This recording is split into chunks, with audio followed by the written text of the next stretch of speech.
இன்றைக்கி ஏகாதசி நாம் எந்த பெருமாள் கோயில் பார்க்க போகிறோம் தெரியுமா?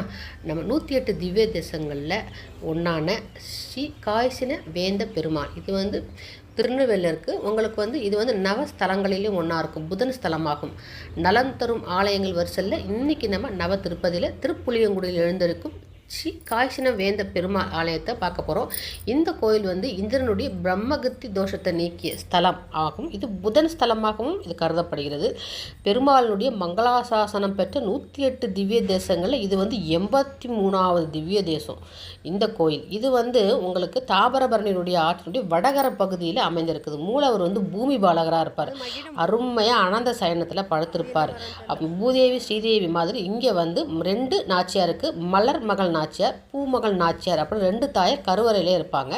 அது இல்லாமல் உங்களுக்கு உற்சவருக்கு புளியங்குடி வள்ளி அப்படின்னு சொல்லி உங்களுக்கு உற்சவர் தாயாரும் இங்கே இருப்பார். இங்கே நம்ம சுற்றி வரும்போது பிரகாரத்தில் ஜன்னல் வழியாக ஒரு ஓட்டையில் பார்த்தோம்னா உள்ளே கருவறையை பார்க்கலான்னு சொல்கிறாங்க. இங்கே இந்திரனுக்கு பிரம்மகத்தி தோஷம் நீங்கின ஸ்தலம். இங்கே நம்மாழ்வார் அவ்வளோ அருமையாக காசினி வேந்தனை பாடியிருக்கிறாரு. இந்த கோயில் வரலாறு பார்ப்போமா?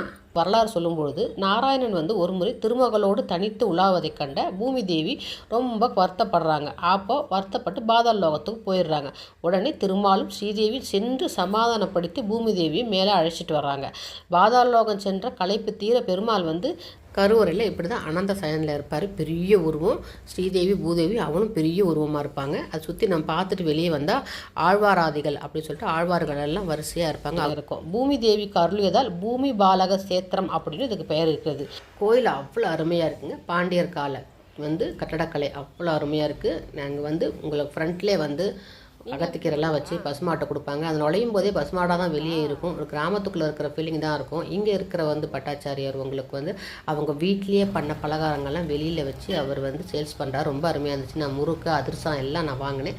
அப்படியே வெளியே வந்தால் பெரிய புஷ்கரணி இருக்கும். தரிசனம் பண்ணியாச்சு. இன்றைக்கி ஏகாதசி காசினி வேந்தர் பெருமாள் திருப்புளியங்குடி நம்ம தரிசனம் பண்ணியிருக்காங்க.